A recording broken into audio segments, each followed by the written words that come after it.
Alrighty, everyone. Thank you so much for coming out for the fifth podcast for the Quack podcast, hosted by Ducky World. Thank you so much for coming out wherever you are. It really means a lot to us, whether you're watching this live right now on Twitch and YouTube, or if you're watching this recorded afterwards. So thank you so much for the support. It really means a lot to us. We've had some awesome guests all around, starting off from skins, and then we had sofa, and obviously with our special guest today, we have none other than Inks. Inks, welcome to the show. How are you? Thank you very much. Yeah, I'm good. I'm good, and thank you for accommodating my difficult time zone. Yeah, it's where are you out in the world? Like, if you don't mind telling people. Yeah, I'm in Japan, so it's not quite European, it's not quite Australian. It's just kind of awkwardly sat in this dead zone. Oh wow, I've never been to Japan myself. I've been to Korea previously back in the day, and I gotta admit, like the culture there, the food, like Asian culture is it's honestly I'm a sucker for all the cuisines. I'm a foodie. I love to eat. That's my thing.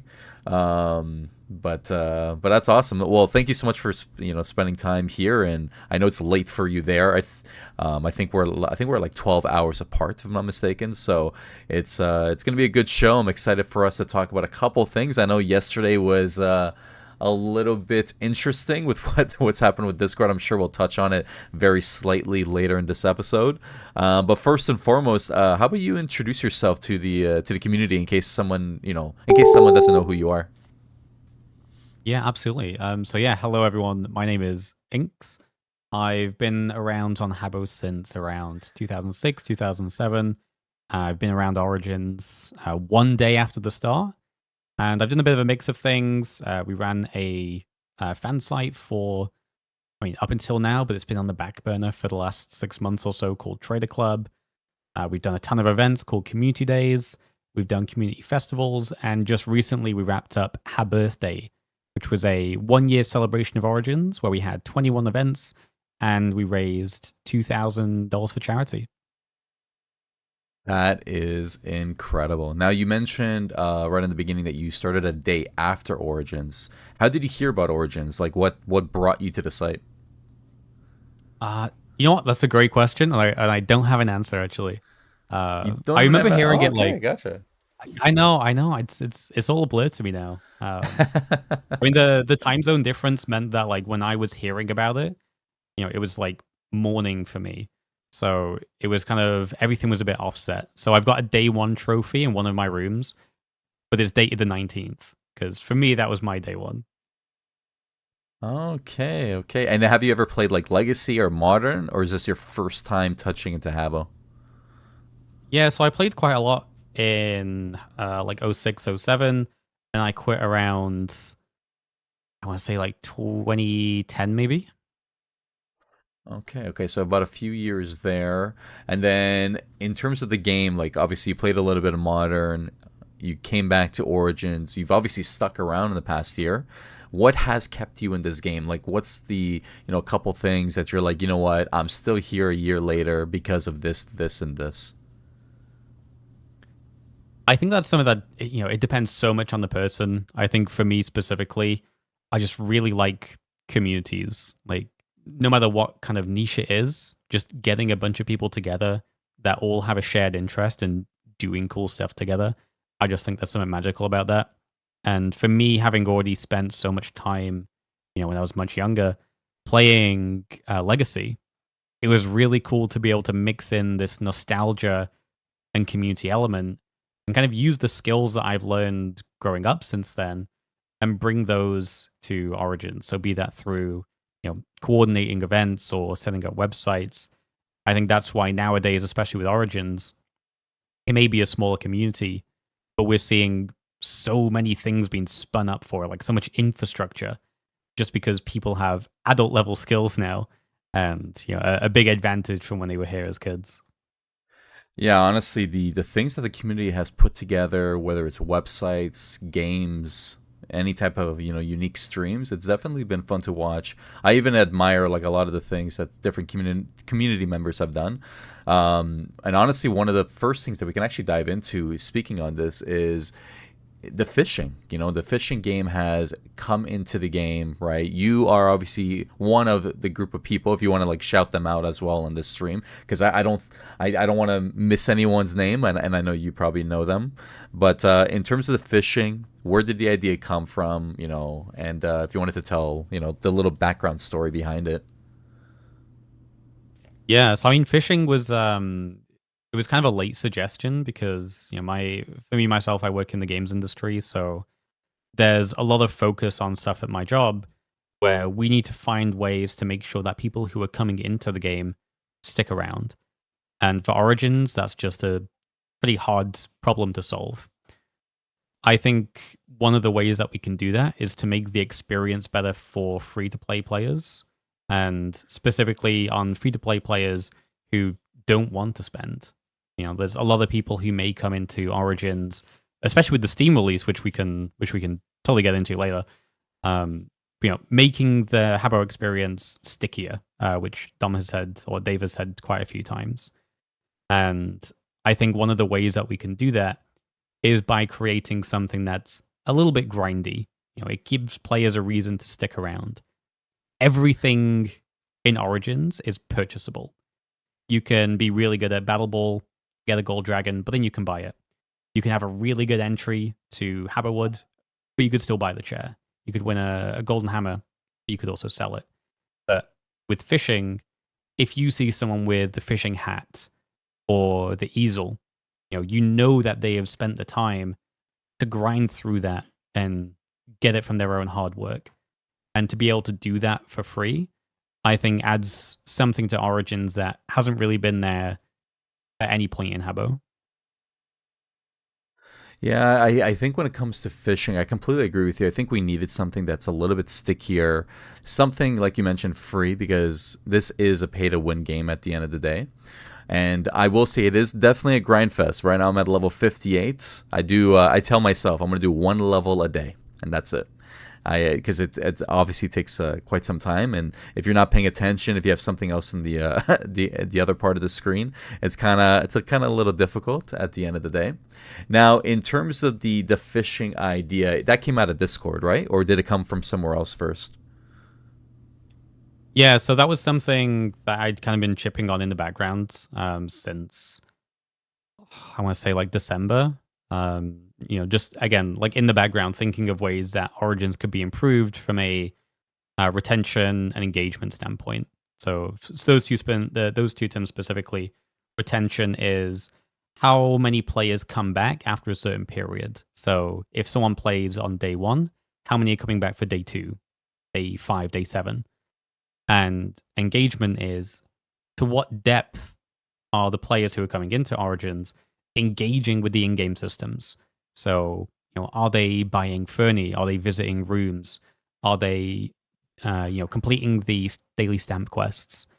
All of these things are kind of a combination that makes a game sticky. So, yeah, I suggested it initially in Discord. I also want to give a quick shout out to all the people that helped out, or some of the main contributors. So there was Jekka, who created some menu mockups, which almost verbatim have made it into the game at this point, also suggesting golden fish. There was Snee, who did some initial visual mockups, as well as coming up with the initial idea for the minigame itself. So when you get like a golden fish, it will give you a chance to play this little minigame, kind of like Wobble Squabble, to get like a big experience boost. There was also Dreads, who did some more mockups and some more iterations on the minigame. And then Eugene, Mr. 99 Fishing champion here, he's the one who actually created the fishing spot animations. So again, fishing was a huge collaborative effort as well. I don't want to understate the work that other people put in. And also for Dom for actually implementing this into the game. It's a lot easier to suggest something than it is to put it into a game. You can't just wave a magic wand and then all of your ideas get into the game. I wish you could do that. that would be fantastic. Just But yeah, imagine. there's a lot of people that made this happen, and I'm very grateful for all the help from the community, everyone chiming in, nagging people in the general chat to say, "Hey, go and check this out." Baowu especially constantly messaging people saying when we're getting fishing. But yeah, a lot of people help make it happen, and I'm grateful for the community for the support. Yeah, when it came to the fishing dynamic, I at first I was just like, damn, like will I like how high of a level will I actually invest? Like how much time will I put into this game activity?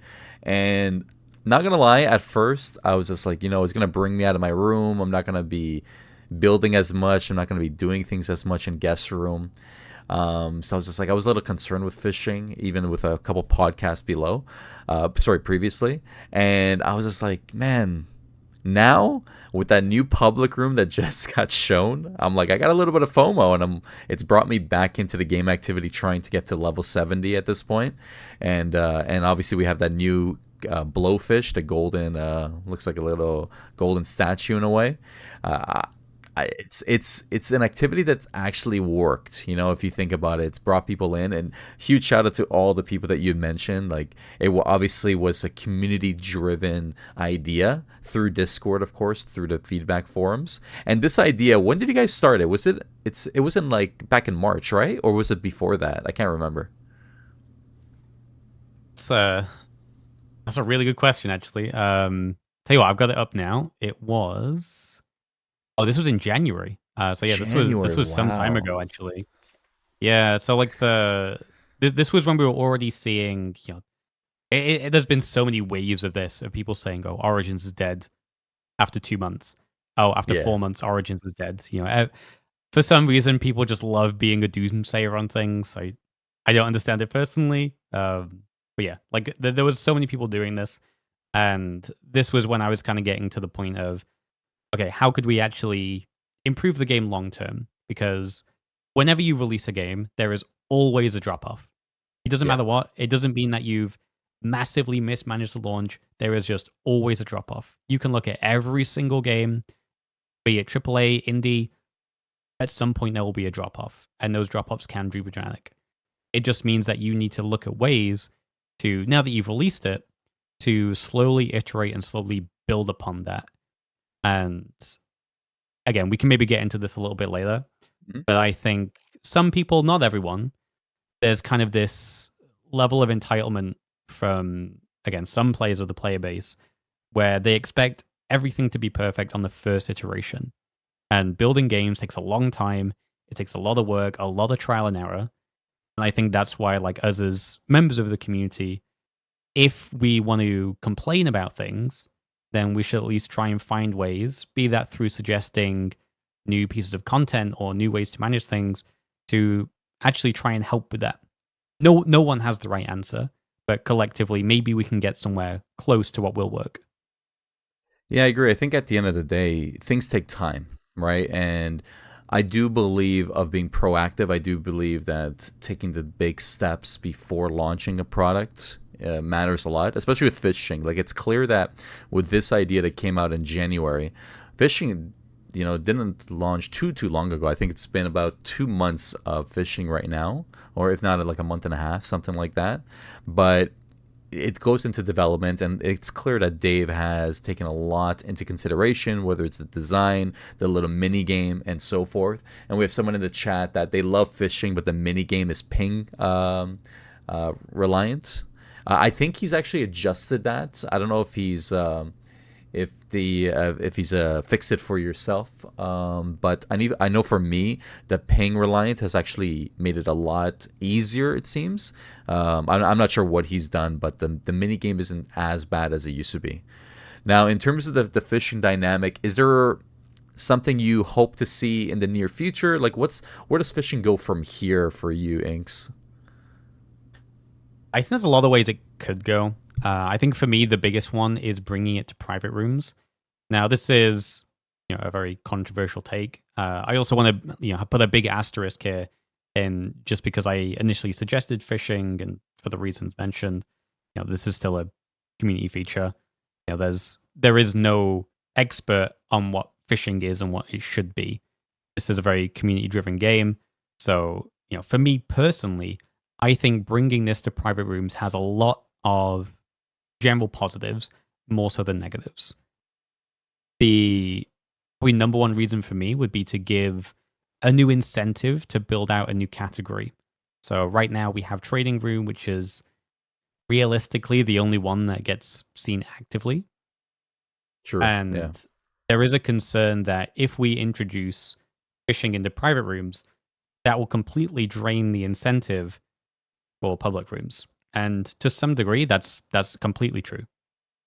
However, I think you can strike a balance in that if you want a more social experience, so let's say if you're playing in a private room, you have a 30 to 50% penalty on your XP rates.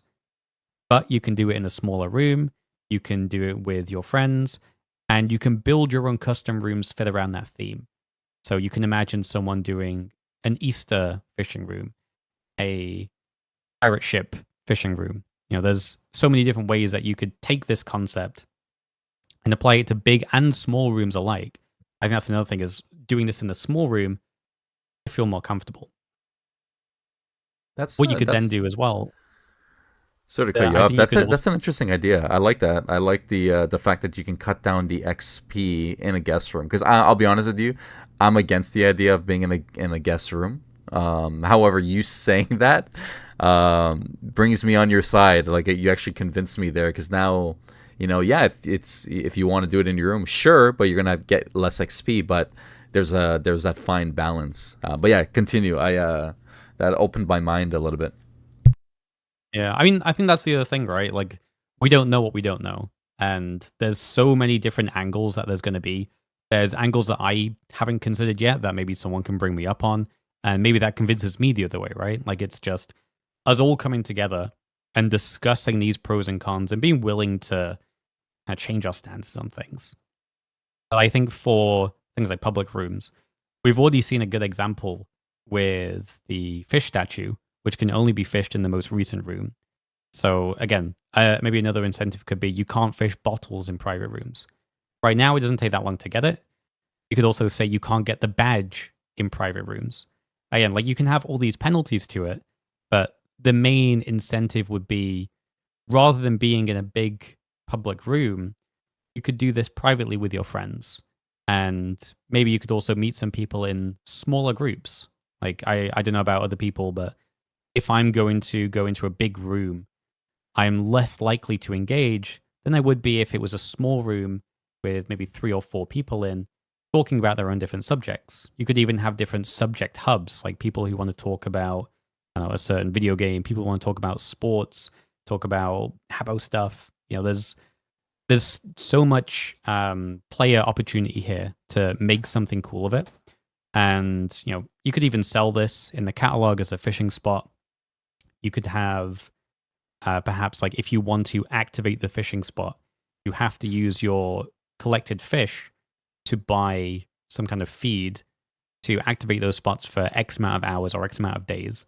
Again, I think there's so many different ways this could go, but I think by creating a bit more divergence there between forcing people into public rooms, but also giving people some utility in private rooms, which we don't really have right now. I'd say auctions would be the most utility-based private rooms that we have. And to be able to bring another version of that into those categories, I think would give people a lot more room for creativity and inspiration to build some cool stuff. You know what? All right, you sold me. I'm not gonna lie to you. I was fully against guest rooms, like with fishing. But I love everything that you're saying. I love what you're putting down. I think that utility concept of like just being able to do something in a room rather than just sitting and talking to people can really take the game overall into that next level. And I'm intrigued by it. Now my ideas in terms of fishing is I hope that we would get some sort of battle pass in the future. Now, similar to how Fortnite does it, I would hope that we would have more goal incentives. So let's say you reach for every 10 levels you do in fishing, you get X amount of stamps. Let's say 500 stamps for doing 10 levels, and then you go to level 20, you get 500 stamps and maybe something. Maybe once you get to level 50, you get a nameplate. Let's say once you get to level 75, you're guaranteed the Holy Carp badge if you haven't got it already. And then as you complete it, then something happens. Maybe you get a trophy saying congratulations on reaching level 99, something, right? I hope that we see some sort of goal incentive, because right now it's pure RNG to get a lot of the rewards. And I will agree with you that the bottles are a lot easier to get now. So now you don't have to wait as often to get all 10. But that's my idea. What do you think of a battle pass idea? What do you think what I just said? I think that's a really good idea. I think especially if you bring in the fact that there's no monetization around fishing. I mean, one of the things that I outlined very clearly in my initial suggestion for fishing is that we need ways for free to play players to feel rewarded from what they're doing. But I think something like a battle pass would be a really smart way to actually monetize this. So you could do this as like a HC only feature to drive monthly sales. Personally, I would be completely fine if this was just a straight up purchase. Like you pay, I don't know, 50 to 100 credits to be able to activate it. And not only does it activate it for fishing, it also activates it for, say, Battle Ball as well. So now you have two gameplay features that have incentives driven behind them to take part in, and you can get some exclusive rewards. I'd run them maybe for 6 months, and maybe also you could introduce some non-tradable Fernie, or tradable if you wanted to. I don't think there's too much harm in that. But yeah, I really like the idea of battle passes. That's a cool idea. Yeah, because if you do like a free battle pass, you still incentivize, people that don't want to spend money, and then you could do like a paid battle pass that as you progress, you get like cool fishing clothing, or you earn some just, I don't know, you can put a fish on your shirt or something, like some cosmetics, like things like, to me, I would never want to see like tradable items personally from a free to play game, or like just to incentivize people just earning it through grinding it, and then just having something that you don't have to like worry about the economy or worry about the value of it. So I'm more thinking about it being cosmetic based than anything. But I do hope that we do have an activity in the future that incorporates some sort of tradable Fernie, just to see what it's like on that side. Obviously, people might abuse it, but I have been intrigued by fishing. I'm jealous of the badge you're wearing right now because I don't have it. You'll be there by 99, surely. Oh, I hope I get it at some point. But I've been grinding myself, so I'm curious to see when I get it. In my mind, I think I predicted right now that I will get it at level 68. All right, level 68. All right, I'm putting that in the stream right. Very specific. That number came to me in a dream, so I will. I'll put it out there. For the game number. I mean, Fizz got his Holy Card badge today, so maybe that's gonna be sparking your luck. Hey, you never know. Now, in terms of touching base on other aspects, you mentioned obviously in terms of the dev work itself, you do have a bit of knowledge. We're not going to go to like what you do exactly, and so that way people don't try to like search you up and things like that. But with what happened yesterday in Discord, obviously Dave has left the Discord server, right? There's obviously been a lot of things going on, the community, and you mentioned briefly that there's a lot of entitlement from the community, right? And I don't want to dive too deep into this quote unquote like negative topic, but I do want to touch base just because it just happened. What's your thoughts with what happened yesterday? Yeah, I mean it's a good question to ask, and I think a lot of people have a lot of opinions on it. For me, it's kind of a touchy topic because I know very similar feelings to what Dave is going through right now. And I mean, yeah, to put it bluntly, like the level of bullshit that developers have to put up with, and the amount of abuse that they have to put up with for the community, it's. I think a lot of people find it difficult to imagine what that's like without going through it themselves. Like every single decision that you make has an entire group of people that constantly find issues with it, and very rarely do they actually consider, what solutions could be to that, or even phrasing it in a way with, any kind of empathy to it. So in terms of Dave leaving the Discord, I completely get it because again, I'm saying this. Some people, obviously, everyone listening here is an angel, and they're amazing people. But yeah, putting it friendly, there are some just horrible people in the community that find themselves to be entitled to the point where they can say whatever they want and forget the person behind the screen. I've gone through it myself, and it sucks, especially having to then show up and tell your team that they're doing a good job, even though you're the one being attacked. You're the one having to put up this brave face for everyone. It's really hard. Like I have complete empathy for what Dave's going through, and the fact that people are still finding ways to turn this into a negative, in that he should be here and we're entitled to immediate responses on every in-game question. Yeah, it makes me really sad, and it makes me lose some faith in the gamer sphere. Yeah, and I agree with everything you're saying. I don't think people realize he's a one man show when it comes to developing this game. Like without him, this game essentially dies, like officially, right? Like unless they have someone on the bench to really fill in. But the game is really all dependent on him. And not to say that we all have to be sunshine and rainbows and be super nice to him, but we need to be, professional, critical, but obviously using the right words at the end of the day. And I do agree. I do think there's some people in this game that just goes a little bit over the top, or they're just crossing that line that you shouldn't be crossing. Like there's a way to share your frustration in the game without attacking somebody, right? To me, anyways, like my thoughts on yesterday, I'm glad Dave left the server. I'm actually happy he did. The reason being, seeing what was going on, I always put the popcorn emojis in there just because I don't have anything else to say. I don't want to get involved. I don't want to fuel that drama. So I just put the popcorn emoji. I'm just eating popcorn and just watching what's surfacing, right?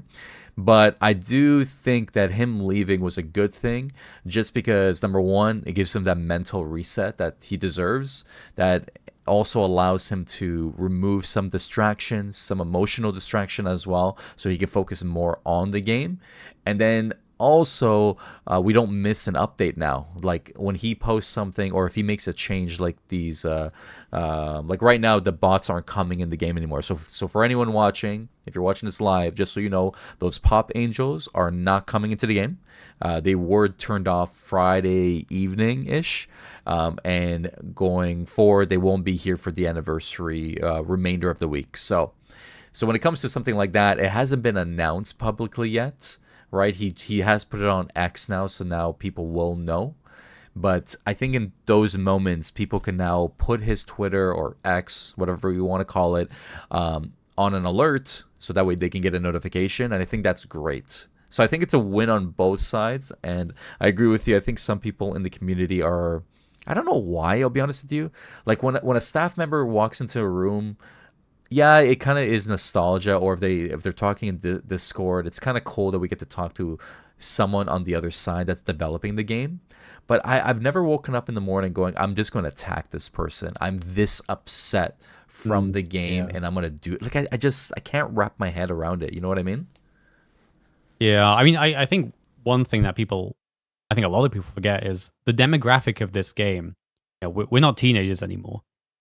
Most people working on this game aren't that far away from our age group. Most people here are 30 plus.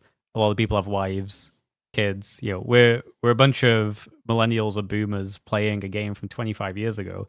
So I would hope that at that stage, people have developed that sense of empathy.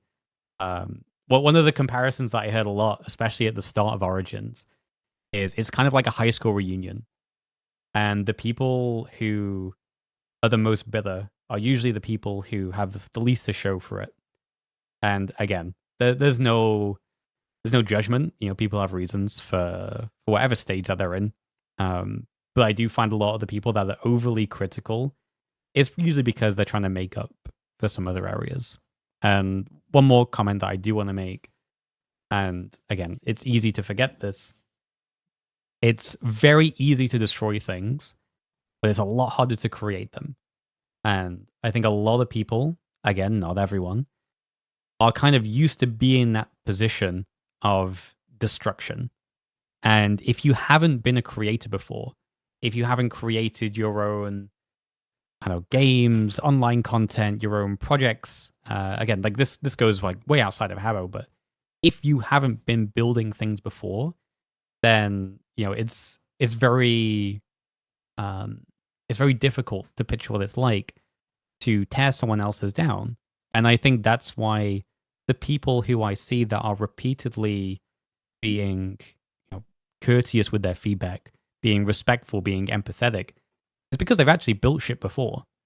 And the people who haven't built anything, the people who haven't put their heart and soul into putting that effort into build something, they just don't know what it's like. And that's why they, maybe not even intentionally, but they are being quite evil to these people that at the end of the day, they're just people behind the screen doing the best job they can.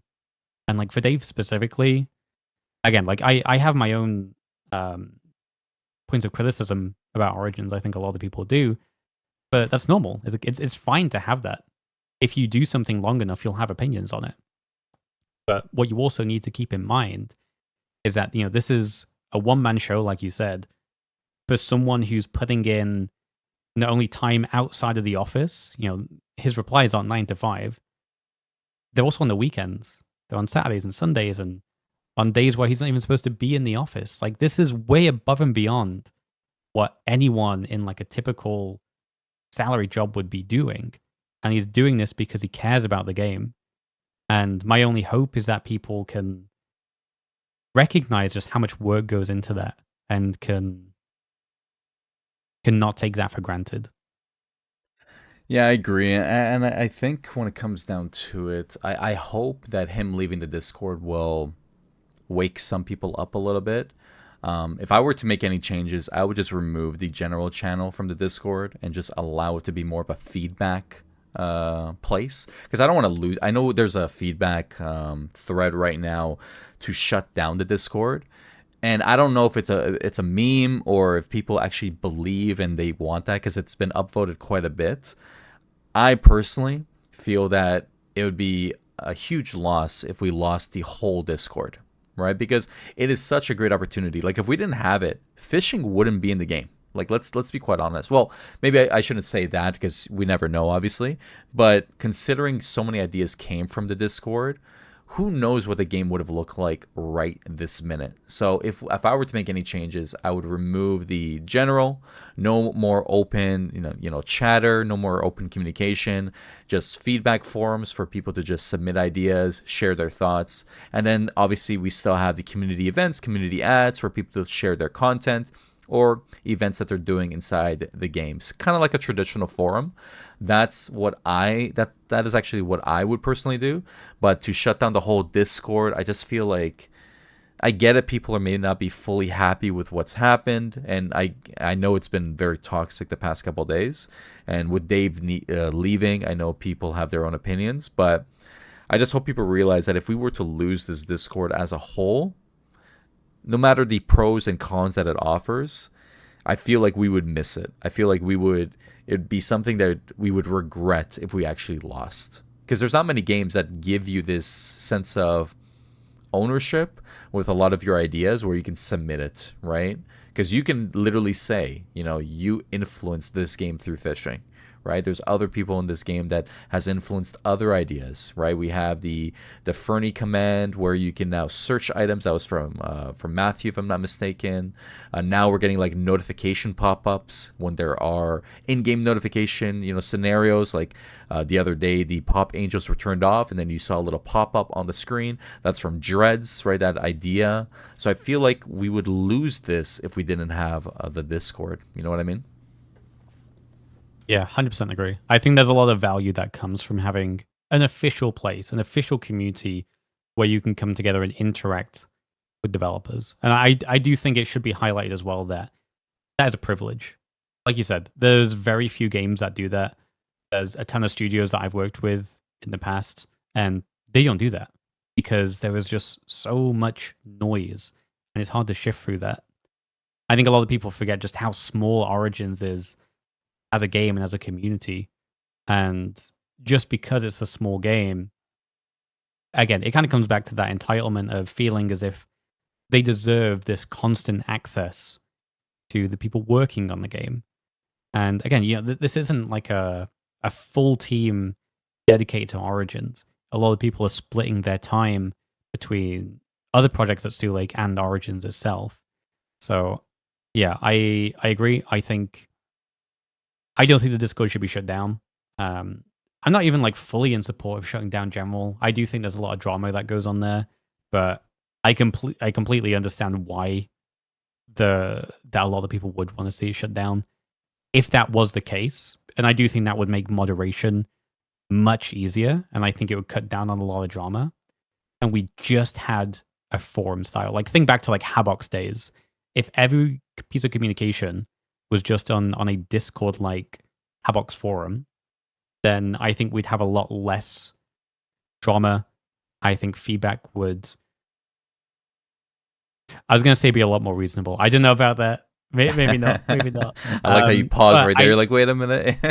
Yeah. You never know. I was never like know. picturing that scenario. Maybe. Yeah, Maybe. and who knows? Like me saying that the general recommendation, maybe the shutdown general, if it gets too toxic, if it gets too much to handle, because there's a lot of moderators, that are doing this, and they're doing it out of their own time, after hours, while they're working, whatever the case may be. They're volunteering. They get no perks being a moderator. I can only imagine how difficult that is, right? Now we have a question in the chat here. Now one of the questions here is from Ruffle Rolf, and he asks, or she asks, basically, what do you think about making a meme channel to clean up general chat a bit? Now, in terms of a meme channel, I see what you're saying. I personally would be nervous about it, not because I don't like the idea. It's because I feel like some people would abuse it with some like disrespectful memes.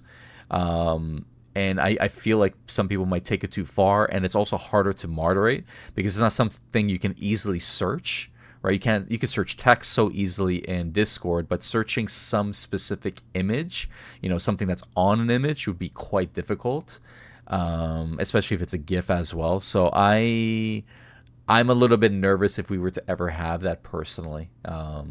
That's my thoughts. I don't know if you agree with that, Inks. From my perspective, so there's a couple of the Discord servers one that I run actively and one that I started a while ago, which are both quite big servers. We never had a meme channel, just for the fact that it is a nightmare to moderate because you don't know. Again, it's much harder to moderate an image. Anyone can come in and post anything that they want in there. You don't know if something is like a subtle reference to another user. I'd say meme channels are arguably more dangerous than the general channel. So yeah, I would love for there to be a world where if there was a meme channel, it was just people spending their time making like fun niche memes about Origins that weren't like targeted to someone, weren't making fun of the dev team, weren't being abusive in some other way. But maybe I'm a little bit jaded at this point. But if I saw that situation happening, my guess would be like, 50 to 80% of it would just be absolute shit. Yeah, unless you have a moderator that's dedicated to that channel, I think it'd be very difficult, especially with like the community that we have. But who knows? Who knows what happens in the future? We obviously, you and I don't control the future of the game or the Discord, but yeah, I do hope that they just continue to maintain it and do their best, and hopefully the community can just recognize that, we just need to take a step back, breathe a little bit, touch some grass, and then come back and enjoy the game and be critical at certain moments. Like I was very critical for the past few weeks that the Easter Theater Dome was inside the game. I was very critical of that just because. So I've heard. So everyone's heard. And then it became that became its own meme, and then Dave shut me down saying My theater dome dream would have been Habbo, but he gave me hope and he shut it down. But which is fine. At the end of the day, it's whatever they think it's best for the game. But yeah, I was very very against that. But hey, I wasn't mean about it. I was critical though. I was critical.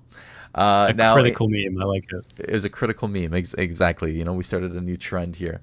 Now, in terms of you obviously you mentioned you manage a large server. That's obviously Trader Club, right? Like for anyone that doesn't know, Inks was is part of probably the biggest Habbo Discord. That's like considered more of a fan site, right? Would you agree with that, or is there another one that I'm not thinking of? I think that's the biggest one, right? Before the official takeover, we were of the current one. But yeah, Right, I'm right, not sure yeah. nowadays. Yeah, so when it came to Trader Club itself, obviously it started out as more of a rare value site, right? But that must have been so hard to manage. Like this is not going to be a huge topic for anyone listening, but I've been always curious, why did you do a rare value site, right? Knowing that it is so difficult to manage. Like, what was your inspiration to bring it into the game? So yeah, like when I was involved in Habbo, like back in the early days, trading was one of the things that I enjoyed doing the most. And when I came back to Origins, that's what I was really excited for. That was one of the things that got me back into it. And when I first came back, obviously we have some frame of reference as to what rares were more valuable than others when we first came here. And when I saw people like trading rares and people opening their own shops, and there was trades happening constantly, the values that people were giving were awful. Like they were completely off. People were trying to trade things like what's a good example? Like a dice master, which at the time was Well, yeah, significantly yeah, I've more sought out rare, for or like a it. or like a majestic chair, for example, compared to the price of like a bathtub, you know. And I just saw so many people getting ripped off that I wanted to put together a place just to give people some temperature checks of prices. And this is something that eventually I grew over, I'd say, 6 months or so. So there was me, there was Brad, there was Unloyal and Dumped. And between us, we managed the creation and the development of the site called Trader Club. And over time, we just kept updating it with new rares. We had a bunch of people in the community to come in and help us with rare values. Just so, again, we can kind of get as many data points as we can. And then from that data, we can kind of determine what the average price is for that item.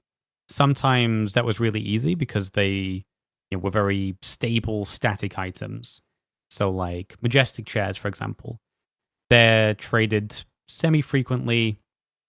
The price of them never really changed that much. But then we have things like new rares, and those rares move quickly. And as many people probably remember, when dinos came out, they were all over the place. And when we started like tracking the values for those, there was people complaining at us like every half an hour saying, "Oh, the price is too low. You need to move it up." And then we updated the price, and half an hour after that, "Oh, the price is too high. You need to move it down. You need to move it up. You need to move it down." And there was just so many voices coming in at once, and we need to try and find a way to give data. If we move it too quickly, then people start trading more aggressively because they want to buy more. If it moves too slowly, people think that the price is this low when it's actually trading higher. So, there's so much complexity in balancing how to do pricing for rares.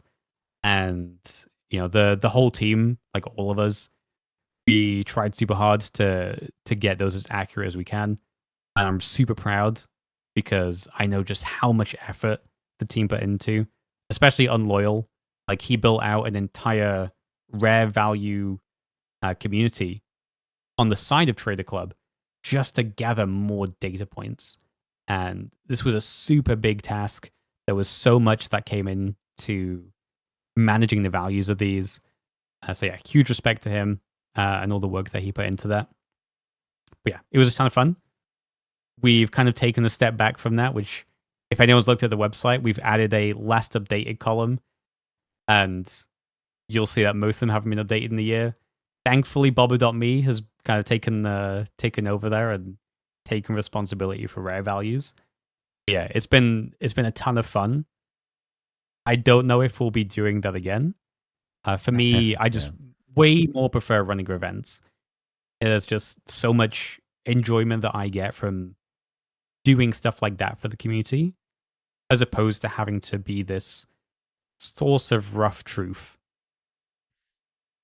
Yeah, when it comes to rare values, like I remember back in the day, I used to have an unofficial fan site with rare values, and I know how hard it is to manage at the end of the day. But touching on your interest in running events, you obviously are the main person that ran the Happy Birthday, right? Where you brought a lot of different community members together. Where did the idea come from? Like, what was your inspiration? Obviously, I'm sure it's because of the anniversary of Origins, but it was also involved with charity, right? Yeah, so outside of Habbo, like I really love doing fundraising events. It's just something that I've always tried to do whenever I'm doing anything in the professional side. So coming to Origins, I really wanted to try and find a way to make use of the fact that we now have, a huge community of hundreds and hundreds of people that are paying probably a bit too much money for this video game. And, if we get enough people together, maybe we can do some good stuff to help out a good charity. So even from like the early days of Trader Club, we were doing community days. One of the first events that we did was a community auction. And the way that we handled this was people would commit a certain dollar amount to donate based on how high we bid on I think it's a PH box and a trophy at the time. Mm. So there was some misconception about this where we even had Wowing come in and say, "Are you guys RWTing?" And we're like, "No, no, no. Here's like how this works. We're not doing any of that." And he was like, "Okay, cool." So we had an in-game auction for a PH box, which I think went for I want to say like 60 something club sofas. So Wow. we traded the PH box for the club sofas, and then those club sofas we gave out at events. But then, as kind of a bonus on top of that, people donated to the charity based on how much was raised during that auction. So there was never any like transfer of funds to in exchange for Fernie. Like you didn't get anything for donating. It was just a the more that we raise to give away to the community in items, the more I'm going to donate to the charity. So we ran those events for again about 6 to 8 months, and then most recently we had Happy Birthday, which was again 21 events. There were so many people involved in that on the host side that made it possible. We gave away so much stuff. We had so many Fernie donations just to give out to the community. And yeah, obviously it was inspired by the anniversary because we're all here because we're super passionate about doing cool stuff for people. Also, we just wanted to take this as an opportunity to celebrate the game, celebrate the work that the staff have put into making this happen, celebrate the players who come to events and take part, and celebrate the people who are actually putting on these events. It takes a lot of logistics to host all of this stuff. We had so many spreadsheets. Like we had full on timetables. We had a website set up. Like there was so much that goes into running this just so we can do something special for the community. And on top of that, we also did the charity fundraiser. And in like the last 12 months, us as like the Origins community, like everyone together, we raised just over $8,500 for special effect. That's incredible. Wow. And we are a very tiny community, all right, compared to obviously other games out there. But that is huge. That's a lot of money to be donating. And I never heard of special effect until like recently, and then when you had it over the past year, I've clicked on them and checked it out, and it's what we're doing. It's making a difference, right? It's all of the donations, whether it's $1 or $100, whatever amount, it all adds up at the end of the day, and that was huge. I liked being a part of that when you asked me to join, just to host some events and so forth. But that was a cool event. It was a lot of different games. We had a lot of different people do a lot of great things. Like Vincent had his little trivia game on stream, and there was a lot of great things that got put in from the community for the community. And I think that's what it comes down to at the end of the day.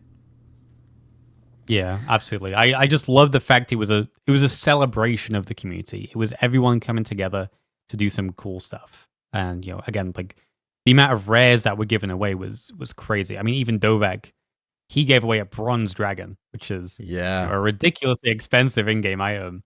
So yeah, it was such a collective effort from everyone. And yeah, like you said, special effect, amazing charity. I think a lot of us here can kind of empathize with that position of we're playing this game because we want to connect with people. Origins doesn't discriminate on your background. Maybe your financial background to some degree because Yeah. it's a very high to win game. But apart from that, it's about connecting with people. It's about finding ways to share interests and make new friends and kind of explore this new world together, right? And for people that have physical disabilities, be that like they don't have access to one of their arms or maybe they're vision impaired, there's so many reasons why people couldn't take part in games like Origins.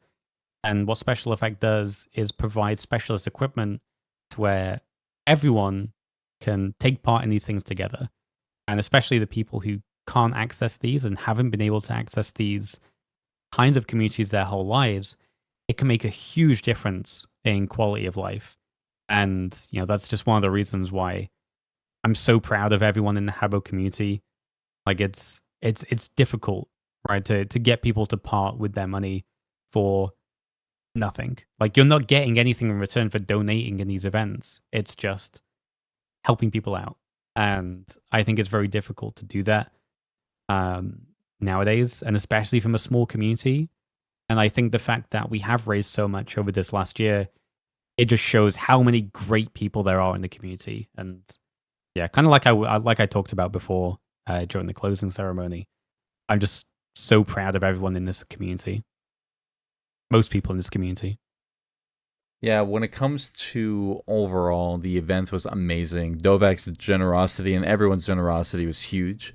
That bronze dragon should have been dropped in my donations room. To be honest with you, Dovak, I don't know why you've been giving it out. You should just give it to me. But I Unfair. unfair. And I'm his partner in crime in Ducky World. How dare he? Give it to the community. But no, I think it was awesome. You gave me the power to like randomly select people to battle it out, and I had a few messages afterwards where people are like, "Your mouse was over my name, and then you chose someone else," and I was like, You know what? I was like, "What do you want from me?" I chose randomly.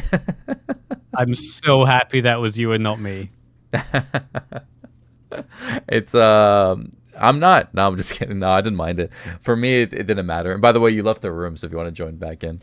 Yeah, when it comes to overall, the event was fun. Every single aspect was great. Even hosting different games here and there, it seemed like people had a good time just participating at the end of the day. And prizes were as small and as large as different things. And I hope the community out there is, enjoyed it. I'm sure there will be more events coming out in the near future, of course. And yeah, that was fun, and that was a good celebration for Origins. Now, speaking of Origins and speaking on the past year, what's been your favorite moment? Right, like we've been here now 1 year in. It's a little bit over a year now. Are there any key highlights that you're like, this was memorable? Oh, that's a really good question, actually. I think I'd say maybe one of my favorite moments was the first Trader Club Community Festival. So when we first started out, we ran Community Day events, and it was just getting 50 people together and doing some cool events. And we did this pretty often. actually for a while. And it got to the point where there was just so many people coming that the room was filling with 50 people instantly. So there were people missing out that couldn't take part in events anymore. So we needed to find a way to accommodate more people. So what we did is instead of doing community day events, we did community festivals. And that's where we had a host room, which then forked off into 4 different game rooms, all with their own hosts. So we had a Falling Funny game. We had a bingo. Do we have Falling Funny? We had a bingo game. We had a Takeshi's Castle or Carnival, if you're American, game. We had pod racing, and we had basketball. So 4 different games, all with their own hosts, all with their own prize pool. And we had a single host room, which also had a grabber in it that you could take part in. So 5 different rooms, all full with activity, all running for 3 hours. And if you were going there, you could decide, I think I'm going to go and play bingo now. I'm going to try the next Takeshi's Castle round because I want the big prize. I might stay in the main room because I want to listen to the DJ and play the grabber. There was so many different activities all going on in parallel, and it really felt like a festival. There was so much happening. There was, again, like I mentioned, there was a DJ playing music for everyone, commentating on all the events. There was hosts that were constantly running these rooms. It was a huge collaborative effort, and it was just so cool to see the community all come together and have this freedom where there's all these different games going on and deciding which games they want to take part in. And I remember that Brad actually logged how many unique players we had. And at one point we had 500 unique players. Some of those may be alts, but it wasn't a very alt-friendly event.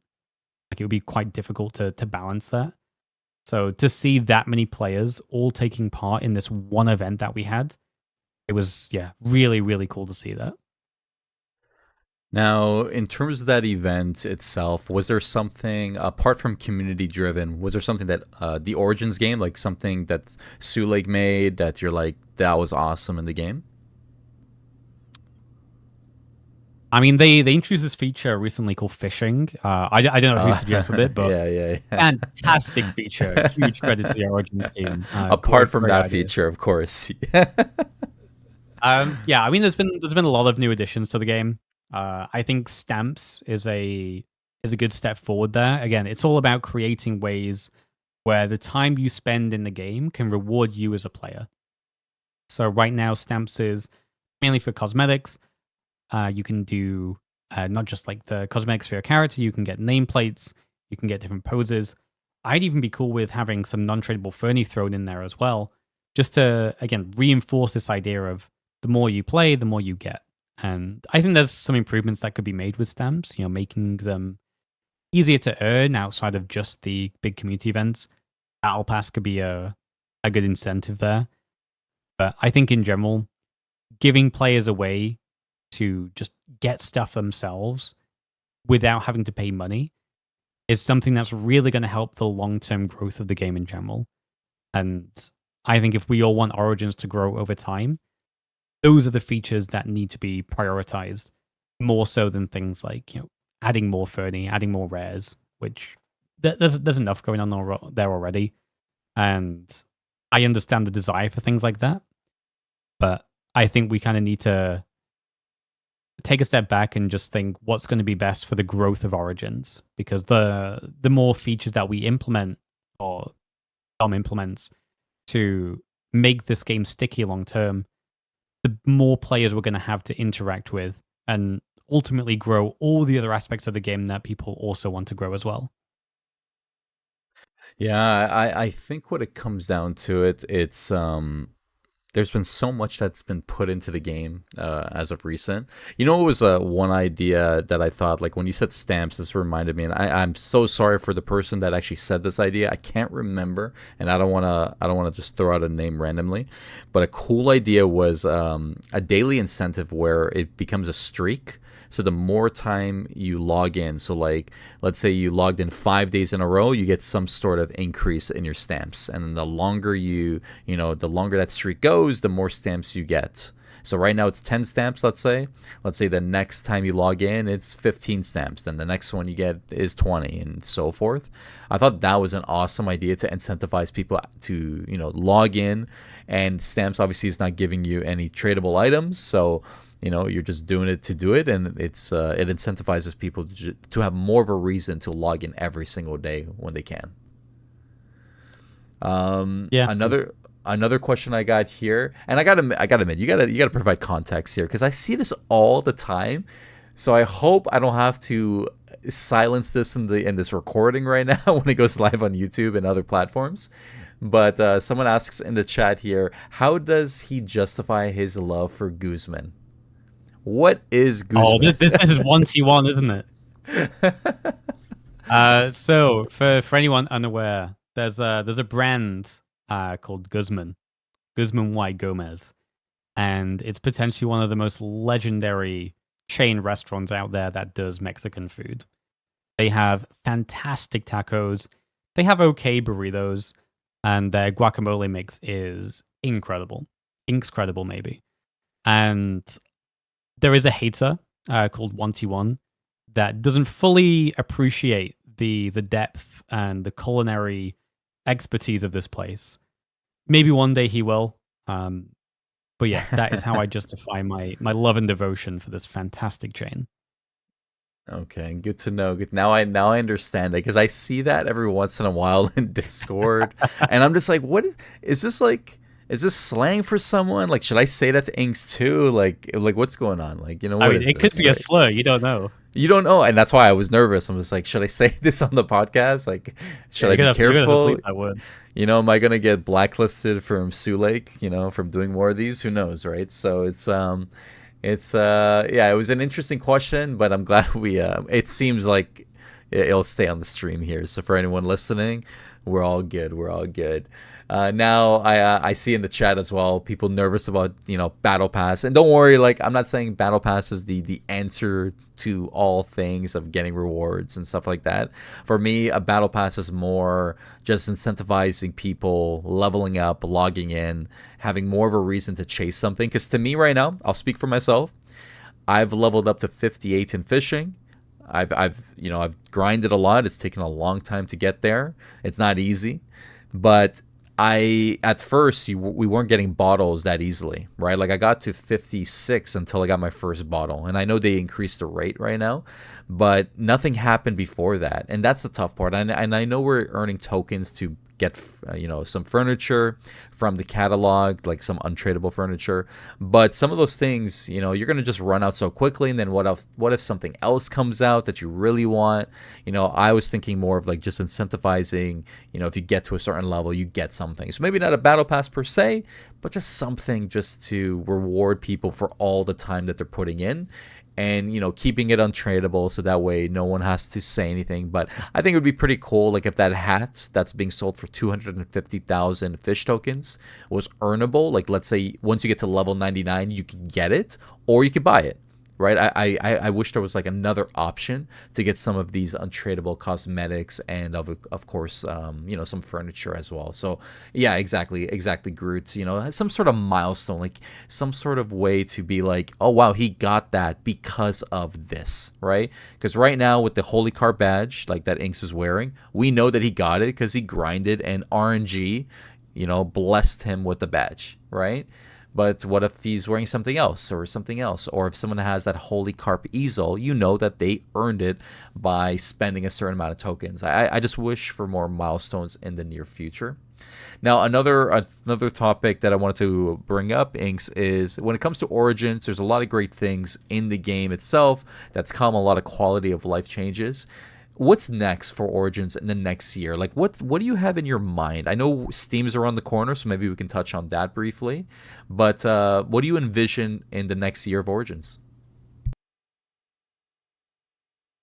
That's a big question. I mean, yeah, like you said, Steam's going to be the biggest one, and with Steam is going to come a lot of users. Hopefully, a lot of users. The biggest thing that's going to be a factor in that is how much positive sentiment can we build up in preparation, because reviews play a big part in store visibility and conversions for games. I would say features that focus on the free to play experience would be the highest priority to work on. I think evolving fishing more, I think that's going to be naturally a pretty strong step towards that. Again, potentially things like private rooms. I think more mini games. So Snowstorm, again, that's going to be kind of dependent on how much time there really is to work out all the quirks of getting them ready. I think a lot of us kind of underestimate just how much work goes into getting these features fully in the game. It's one thing to see these working in like a retro server, for example, but to get this officially supported, bug free, rolled out at scale, there's a lot of difficulties that come with that. So in terms of what next, I couldn't point to any specific feature. I do think stickers are going to be really cool. That's Oh not yeah, something I ever true. envisioned for Origins, but True. I think it that's gives around the someone corner a too. reason to collect stuff. Yeah, I mean, yeah, I know Dom mentioned that he wants to have a good amount collectible before that rolls out. But yeah, I think just on the general vibe of here's some cool stuff that you can do and collect and spend your time doing, while us also earning account progression. I think that's why we see games like Old School RuneScape doing so well, because it's all about progression. And Origins is a very community driven game. So, what if we could mix those two together? Then I think we have a lot of potential benefits there. I will say one thing in that Origins doesn't need to be RuneScape. Like, I've seen a lot of comments about this. We don't need to have like 20 different skills that are all super grindy. But what we do need is more ways to make the game sticky. And that just means how do we get players to spend more time in game? And how do we make players come back the next day or the next week? And I think a lot of those features might not be what people expect. Like they might not be these huge, grandiose ideas that completely change the game. It's just small tweaks. How can we make the game more accessible to someone that isn't spending much money? And we saw this a lot like post merge, where we have the Brazilian server and we also have the Spanish server. And these are economies where people don't have as much relative value to the currency and the same amount of buying power. So those players are at a natural disadvantage, which isn't really fair. We need to find ways to make Origins more accessible and to be more sticky in the sense that players want to play more. And again, it might not be through big features, but it's small ways that give this sense of account progression. Yeah, I completely agree. To touch on Steam, the reviews, like you said, play a huge factor. And the community that Steam brings, like for any PC gamers that play on Steam, you already know. You already get a taste of it. And if this gets review bombed, it gets just pushed down to the list. Like it just won't even be recognized. So I know everyone believes that Steam will bring a stronger population, and it can. There's definitely, a positive light when it comes to bringing it to Steam, but there is a lot of preparation, a lot of things that you got to fix beforehand, because once it's on Steam, it's a scenario that there's a lot of expectations that come in when you place a game on Steam, right? So we'll see what happens in the next couple months. My prediction is it launches in August, like around the anniversary date for Habbo. So obviously that's no insider information. That's just my guess. Like if they were to make a big splash, that is the month that I would do it in, right? You'd launch whatever else you're doing, all the fun events, whatever the case may be in Legacy. Maybe they do something here in Origins, who knows? But I think that they'll launch on Steam after stickers, which I believe are done and ready. I think Dave is just waiting for NPC shops to be in first, which is actually launching today. So I see a question in the chat. Have they spoken about NPC shops? That is launching. Dave has announced it on his X account. So, yeah, I think right now it's going to launch with like regular Fernie items. I think it's going to be the dyes, these color dyes that you can like change colors on certain Fernie items. I think that's the first thing. And that's going to have unlimited inventory from the looks of it. It looks like it's going to be player specific. like to yourself, so you have your own set of inventory and you don't have to worry about it. And then there will be another one where it goes around in different rooms, I think, and it has like a rare item, and those will have like limited values, if I'm not mistaken. So I don't know how it all works yet, just because there's a lot of posts that happen from time to time and things change. So we'll see when it launches today. That is going to be the first time. So we'll see. I personally am a little bit nervous of a rare specific NPC type of shop, just because if there's a limited inventory, who knows what exploits might happen. And we've already seen what's happened with these balloons recently. So we'll see. I'm trying to stay optimistic and not feed into it, but that's probably one that I hope didn't come. But all we can do is just see what happens and see how people take advantage of it, because everyone will always try to find a way to benefit from it, and that goes for any game, not even just this one here. What's your thoughts on Yeah, NPC shops, by the way? yeah. To be honest, like I'm kind of surprised the rare one made it through. I mean, personally, I voted for it. Uh, I think there's certainly pros and cons, and I know there's a lot of people who didn't want to see it, which is kind of why I'm surprised it made it through. I think part of the concern and the botting concern is probably overshadowed a little bit by realistically how that likely is to happen. So again, let's say for hundreds yellow ice cream machines. If you wanted to buy out, let's say the stock is 100 Nellies, you would need 10,000 ice cream machines, not just on your main, but also on an army of vaults, which you can then load in, program to send that specific item, and buy out the stock instantly before anyone else finds it. Like I just think the odds of all these things happening and one specific user having access to this huge pool of this one specific rare is quite low. Like we don't know what the mechanic will be for acquiring these. We don't know how many of the item is going to be. We don't know what tier of these items are going to be. We think they're going to be catalog rares, but again, like we just don't know what the condition's going to be like. So I completely understand the concerns around it, and it's impossible to say until it's actually rolled out. In my opinion, I don't think it's going to be as bad as people think it's going to be in terms of botting. It might be. I am completely open to the idea that I might be completely wrong on this, but I think until we actually see it happen, people are going to need to have these stockpiles ready to go. And given the fact we know it's going to be from a random pool of likely catalog rares, I don't think there's going to be enough stockpiling to put this in a position where everything's going to be insta-bought out by an army of bots preloaded with a huge quantity of every single catalog rare that there has been. So again, I'm open to being wrong, but I think some of it is a little bit like overly cautious and creating a scenario to be scared about that doesn't exist yet. Yeah, and that's going to be the part that we'll all learn from, right? Based on the decision that's made by the community, and then hopefully Dave adapts to it, kind of like what he did with these balloons. Obviously, there was clearly an exploit that's happened, and he adapted. He was going to bring it back yesterday, but that obviously isn't happening anymore.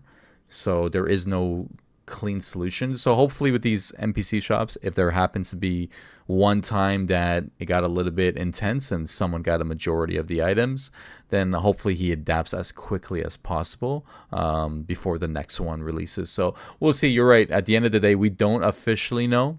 I'm a little nervous by it, just in terms of like what people are capable of. But I guess we'll just have to wait and see, right? At the end of it. Now we're nearing off here. Sorry, yeah, go for it. Yeah, I was just gonna add that, like, again, we don't know what will happen. Like, no one really knows either way. I do think one thing that kind of comes up with a lot of conversations in the Discord, at least, is people being very confident around what they think will happen. And like even myself, anything that I say, I always take it with a grain of salt that I could be wrong on it. And whatever happens with this rare NPC, I think we should kind of account for both sides of that. Because the more we can account for that, the more we can be open to how we can fix that. And again, like you said, we don't know how it's going to work out. We're just going to have to let it loose and see what happens. But it's not going to be the end of the world. We'll learn from it, we'll adjust, and the game will go on. And everyone, if you're listening or watching this live, if somehow someone gets all the inventory, just tag Inks Habbo on X Oh, fuck. and just let them know how you really feel and be like, you know what, Inks, you were wrong, and let them know. All right, like let them. But no, Fuck, I'm it's just all kidding. over for me now. It's over now. The moment you said your opinion, now it's like, oh, it's live. It's recorded now. But jokes Oh, I aside, forgot the rule. You're not allowed to be wrong. you can be wrong. Can't be wrong. No, but you will see. At the end of the day, it's a new feature. I'm excited for all these new things coming to the game. I do have a question from Dovak here as we get closer to ending off the podcast episode. What is your favorite rare or super rare in the game? Ooh. So it's one that's not in the game right now. If I had to go for what's in game, I would say the majestic chair. It's just very majestic. Look at it. Beautiful color scheme. So iconic. Love it. The favorite rare though, I would say is the V red guitar. I remember seeing this like when I was a kid in so many rooms, and I was like, fuck, I need to get that someday. And I never got it. But there's just something about that guitar and the skull guitar. Those were the two things that always stood out to me as an early Habbo player on the UK hotel. Oh, you know what? I think I remember that. Isn't that the wall item? It is a wall item. I remember like post merge, it was like commoners did like during the UK hotel period, they were super res. Yeah, I just searched it up on my phone. I remember this. Oh my god, this would be perfect for tracks. Like to just like add True, on, true. Good point. right? That's a these yeah, this is cool. You can do a lot of rooms with something like this. All right, yeah, that's all right. Good choice. Yeah, good choice. I honestly seeing it now, I remember it, and I'm sure I have it on Legacy. But yeah, I wouldn't mind this in the game. I'm not gonna lie to you. I wouldn't mind this. Maybe if they even added it with like neon Fernie, they could do that too. If they just wanted to add it with that rather than the track side of things, maybe just they do it with neon. That'd be yeah, not a bad choice. So there you go, Dovak. I know you asked twice in the chat. You greedy son of a gun, just asking away like you demanding it. All right. um, These entitled Origins players, come on. he's entitled. He's entitled. Ever since he got into the creator circle, you know what? I don't know about this guy. I don't know what. Doesn't even know your name anymore. He doesn't. He called me Sides. I don't know what's wrong with him. He doesn't even call me Spider anymore. He's got his own issues. Now, as we near off here, yeah, first and foremost, Inks, thanks again for obviously being on the podcast episode. This is episode 5. And looks like we got another question here. So I will ask this before someone flames me on X or Twitter. So Shakion asks, tea or coffee? I'm gonna have to go with tea, and I would say maybe lavender tea. I've gotten quite into that lately. Yeah, lavender tea. That's a good option here. And then looking on the YouTube side, there's someone named Dylan that he used to play the game back in the day, and he stumbled off the live stream. So welcome, Dylan. Welcome. Hopefully, you're still watching the stream and having a good time. And what's the difference between all three of these hotels that are going on, and which one has the most players? That's a great question. So there's 3 hotels for anyone watching. There's the X Hotel, Habbo X. There is Habbo Hotel, or regular Habbo, you can say. That's the legacy one. That's the one that has been continuing to change over time. And then last but not least, we have Origins. Now, the main difference between the 3 of them, X is the NFT hotel, or the collectibles hotel. That's the one that they were trying to utilize and move people towards, for the most part anyways. But that's the one that's focused entirely on NFTs. It's not really popular. There's really no one in that game. And they've merged a lot of those core elements of the collectibles into Legacy. So Legacy is going to be the most popular one. That's where all the players are generally are playing, but that's also because you can play on mobile as well, which impacts the population. And then Origins is for people like us, are the old people that used to remember the game how it used to be back in the day, 20 odd years ago. And so pretty much you have your three options, technically two options. Forget about X, to be quite honest with you. But if you want something new and fresh that you can play on mobile, then you can do Legacy. It's going to be very different. It's very different from this game. But if you want to come back to nostalgia and remember what it used to be, then you come to Origins. Now, when it does move to Steam, for anyone wondering, technically speaking, this game will work on mobile. All Steam games work on mobile. So you just need to use like an app called NVIDIA GeForce Now. There's tons of different like other applications that utilize Steam. I think Steam is also going to work in Xbox Game Pass now. I think that just got announced, if I'm not mistaken. So don't quote me on that. But there are going to be an opportunity where it's going to work on mobile, and that's going to be interesting over time. So we'll see. But for everyone in the chat and listening, thank you so much for supporting the podcast. It really means a lot to us. Be sure to check out Ink's Habbo on X. I've tagged him on my account, so in case you want to click, make sure you give him a follow, show him some love. And in terms of his website, he actually has a fishing website where you can actually track your XP and your status. He has something called holycarp.gg. So be sure to check that out as well. Inks, any final words before we close it off here? Yeah, I mean, just a big thanks to you for having me on. Thanks for accommodating again this weird time slot. I know it's very early for you. Thank you to everyone from Trader Club. The last 12 months has been an amazing journey, and I probably wouldn't be here if it weren't for the initial people keeping me along for that first ride. Thanks to everyone involved with Her Birthday. This was a really cool event to really celebrate Origins and celebrate everything it stands for. And yeah, it's an honor to be part of this community. I'm learning a lot from being a part of it, and I'm looking forward to see what comes next with Origins.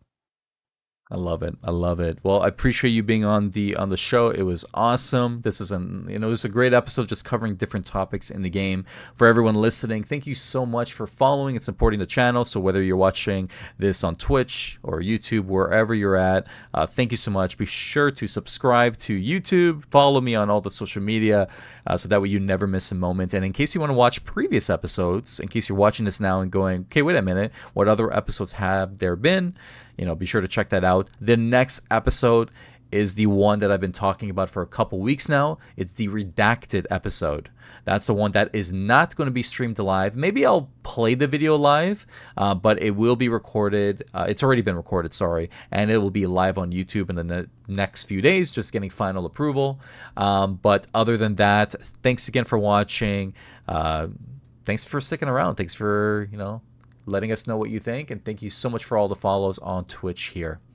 From me to you, from Inks to you, thank you so much, and as always, we will see you next time. Take care, everyone. Have a great one. See ya.